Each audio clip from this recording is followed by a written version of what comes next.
श्री कृष्णाय नमः। श्री गोपी जन वल्लभाय नमः। 252 वैष्णवन की वार्ता 110। अब श्री गोसाई जी की सेवकनी एक ब्राह्मणी उपरावारी अड़ेल में रहती, तिनकी वार्ता को भाव कहते हैं। भाव प्रकाश। ये तामस भक्त है, लीला में इनको नाम अनन्या है।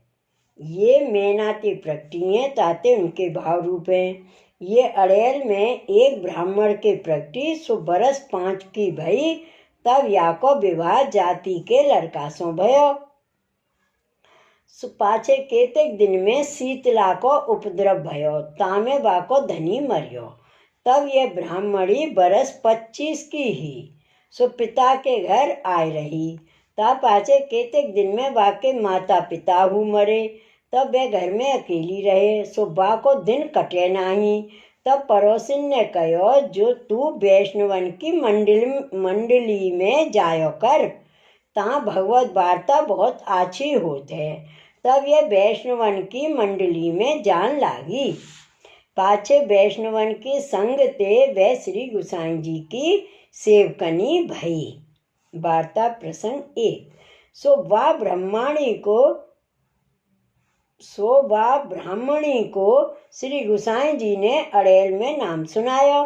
ता पाचे श्री गोसाई जी ने वा ब्राह्मणी को कृपा करके ब्रह्म संबंध करवायो। पाचे ब्राह्मणी ने विनती कीनी, जो महाराज घर में मेरे दिन कटत नहीं, ताते कृपा करके कछु टहल दीजिए। तब श्री गोसाई जी बा को कृपा करके श्री नवनीत प्रिय जी की रसोई में परचारगी करन की कही। तब वह ब्राह्मणी श्री नवनीत प्रिय जी के खासा बासन मांजती, रसोई में परचारगी करती। सो एक दिन दार के बासन में भीतर कारो दाग रह गयो, सो खबर ना पड़ी। तब दूसरे दिन रसोई भई, सो श्री गोसाई जी राजभोग धरन लागे। तब श्री नवनीत प्रिय जी ने श्री गोसाई जी सो कहो, जो काले दार के बासन में दाग रह गयो हतो, ताते रसोई सब छुई गई।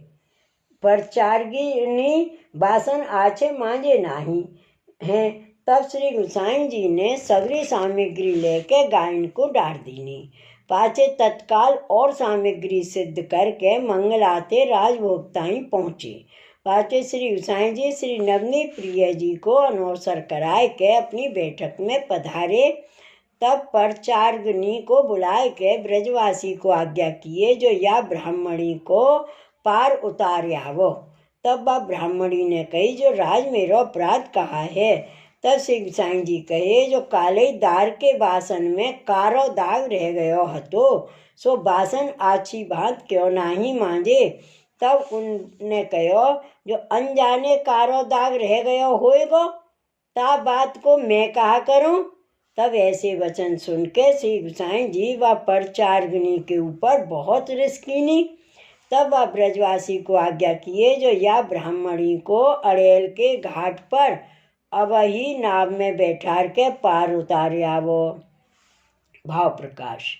या में यह जताए, जो वैष्णवन को गुरुन के सन्मुख दीनता से बोलनो अपराध भय मान के। तब वे ब्रजवासी व ब्राह्मणी को अड़ेल के घाट पर नाव में बैठार के पार उतार आयो। तो वह ब्राह्मणी को श्री गोसाई जी की ऊपर नेखू दोष बुद्धि न आई। मन में कहो, जो प्रभु हैं फिर कृपा करके बुलावेंगे। भाव प्रकाश। काहेते, जो प्रभु अपने जीव को सर्वथा छोड़त नहीं। फिर मन में विचारी, जो अब मैं निर्वाह कैसे करूं। तब वह ब्राह्मणी ने घाट के ऊपर एक छान छवाई लीनी, और घाट ऊपर बैल गाय आवे, सो गोबर बहुत होए, ताके उपरा थापे। और घाट पे आए गए काऊ भले मनुष्य सो चून मांग ले, ता में निर्वाह करे। सो वह झोंपड़ी में पड़ी रहे, अहर ने श्री गोसाई जी के चरण कमल को स्मरण करे। सो कछुक दिन में उपरान को बड़ो ढेर भयो। सो एक दिन एक ब्रजवासी सो श्री गोसाई जी आज्ञा किए, जो उपरा नहीं है, सो नाव ले जाए के प्रयाग जाए के उपरा ले आऊं। जो दाम लगे सो दे आवो। तब ब्रजवासी एक बड़ी नाव ले जाए के पार गयो। तब वह ब्रजवासी को देख के वह ब्राह्मणी ने जानियो जो यह श्री गुसाई जी को सेवक है। तब वह ब्रजवासी सो श्री कृष्ण स्मरण करियो। तब पूछियो जो नाव लिवाए के कहाँ जात हो। तब यह ब्रजवासी ने कहो उपरा चाहिए थे, सो श्री गुसाई जी ने मुँह को प्रयाग पठायो है, सो प्रयाग जाए के उपरा लाऊंगू। तब वह ब्राह्मणी ने कही जो मैंने उपरा थापे हैं सो सब श्री गुसाई जी के हैं, सो तुम ले जाओ, मैं श्री गुसाई जी की सेवकनी हूँ। तब यह सुनकर वे ब्रजवासी बहुत प्रसन्न भयो। तब वे ब्राह्मणी और वह ब्रजवासी दो मिल के नाव पे उपरांशों भरे। सो नाव उपरांशों भर गई और उपरा बहुत बचे। तब वह ब्राह्मणी ने वह ब्रजवासी सो कहो जो नाव पार ले जाओ, उपरा धराए के फिर एक बार ले आओ, तब सगरे उपरा जाएंगे। तब वह ब्रजवासी ने कही जो भली बात है। पाछे वे नाव पार ले जाए 5-7 मनुष्य संग लगाए के वे ब्रजवासी उपरा ढूमन लाग्यो। तब वह ब्रजवासी सो श्री गुसाई जी आप पूछे जो अब की वेर उपरा बहुत आछे हैं और तू बहुत बेगी नाव ले आया, सो उपरा कहाँ मिले। तब ब्रजवासी ने वह ब्राह्मणी की दंडवत करी और कहो जो महाराज वे परचारगनी आप पार उतारी ही, सो वे पार झोपड़ी छाए के बैठी है। घाट ऊपर बहुत मनुष्य आवत जाते हैं, 300 चून मांग निर्वाह करत है और घाट पे गाय भैंस बैल बहुत आवत हैं, सो गोबर बहुत होते हैं ताके उपरा थापत है। सो मूसो कहो जो ये उपरा सब श्री गुसाई जी के हैं, मैं श्री गुसाई जी की दासी हूँ, सो ले जाओ। सो नाव भर के उपरा ले आयो हूँ और एक नाव भर के उपरा और होंगे। सो वह ब्राह्मणी ने कहो जो यह नाव ले जाओ, दूसरी नाव और ले आइयो। तब यह सुन के श्री गुसाई जी व ब्राह्मणी के ऊपर बहुत प्रसन्न भई। भाव प्रकाश काहे ते जो या को दोष बुद्धि नाही है, एक रस भाव है, ताते प्रसन्न भये। तब श्री गुसाई जी व ब्राह्मणी को बुलावे को विचार कियो। तब वह ब्रजवासी सो कहे जो फिर नाव ले जाए के नाव में उपरा भर के वह ब्राह्मणी को नाव में बैठार के यहाँ लिवाए लियो। पाछे वे ब्रजवासी घर में उपरा धर के पाछे नाव लेके पार आयो। तब वह ब्रजवासी ने वह ब्राह्मणी सो कहो जो श्री गुसाई जी तेरे ऊपर प्रसन्न हुए के तो को बुलाई है। तब यह सुन के वे ब्राह्मणी बहुत प्रसन्न भई। पाछे सगरे उपरा नाव में भर के पाछे वे ब्राह्मणी अपने श्री ठाकुर जी को नाव में चढ़ाए के पाछे बैठी।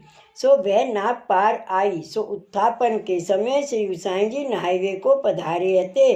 ता समय वे ब्राह्मणी अत्यंत आतुर होए के जल घरा में आए दंडवत करी। नेत्रन में ते आंसू जाते, मुख ते कछु बोलत आवत नहीं। तब ऐसी दशा देख के श्री गुसाई जी को बाकी बहुत दया आई। तब पाछे श्री गुसाई जी अपने श्री हस्त कमल सो व ब्राह्मणी को हाथ पकड़ के ठाड़ी किए और कहो जो तेरो अपराध तो थोड़ो हतो और दंड तो को बहुत भयो, पर तू धन्य है सो तेने ऐसो धीरज धरियो। तब वह ब्राह्मणी ने श्री गुसाई जी सो विनती करी जो महाराज मोसो अपराध तो बहुत ही पर्यो हतो, जो सगरी सामग्री छुई गई, प्रभुन को ढील वही या अपराधे मोह को तीनियों लोक में कहूँ ठोर ना हती। सो आप तो परम दयाल हो, तो थोड़े ही में मेरो अपराध निवृत्त किया। तब ये वचन व ब्राह्मणी के सुन के आप बहुत प्रसन्न भये। भाव प्रकाश या वार्ता में यह जताए जो जीव को अपने रंचक दोष को हूँ बहुत बड़ो कर जाननो तो दीनता हुई, और शिक्षा को अनुग्रह कर जाननो येहू कहे। क्या जाननो? शिक्षा को अनुग्रह कर जाननो येहू कहे। पाछे श्री गुसाई जी अपनो चरणामृत दियो। तब वह ब्राह्मणी को आज्ञा करी जो बेगी नहाए अपनी सेवा में जाए लगो। सेवा सावधानी सो 2 बार करनो। यह श्री मुख के वचन सुन के वह ब्राह्मणी बहुत ही प्रसन्न भई। ता दिन ते वह ब्राह्मणी भय संयुक्त अत्यंत प्रीत सो सेवा करती। सो कछुक दिन में श्री नवनीत प्रिय जी शान भागता जतावन लागे। सो एक दिन सेन भोग के दूध में बूरो थोड़ो पर्यो हतो। तब वह ब्राह्मणी सो श्री नवनीत प्रिय जी कहे जो आज सेन भोग के दूध में बूरो थोड़ो हतो। सो यह आज्ञा श्री नवनीत प्रिय जी की सुन के ताई समय अर्धरात्रि को श्री गुसाई जी के पास जाय के विनती करी जो महाराज आज सेन भोग के दूध में बूरा थोड़ो हतो। श्री नवनीत प्रिय जी की आज्ञा भई है, सो भंडारी को दोष है। तब श्री गुसाई जी ताई समय भंडारी को आज्ञा करी जो आज सेन भोग के दूध में बूरा थोड़ो क्यों करियो। तब भंडारी ने विनती करी जो महाराज उजरो बूरा थोड़ो ही रहो। सो पैसा 4 भर घटती हतो। सो अब प्रातःकाल मंगाए लेंगो। तब श्री गुसाई जी भंडारी सो खींच के कहे जो आज पाछे पैसा भर हूँ घटती मत करियो। तब भंडारी ने विनती करके कहो जो महाराज पाछे नेग में घटती कबहू ना करूँगो। सो या प्रकार वह ब्राह्मणी के ऊपर श्री नवनीत प्रिय जी बहुत प्रसन्न रहते। भाव प्रकाश। यह वार्ता को अभिप्राय है जो सेवा भय प्रीति संयुक्त करनी और गुरुन पे दोष बुद्धि सर्वथा न करनी। सो वह ब्राह्मणी श्री गुसाई जी की ऐसी परम कृपा पात्र भगवदीय ही ताते इनकी वार्ता को पार नाही। सो कहाँ ताई कहिए। श्री वल्लभाधीश की जय। श्री गुसाई जी परम दयाल की जय। श्री गोकुलनाथ की जय। जय जय श्री गोकुलेश। जय जय श्री गोकुलेश।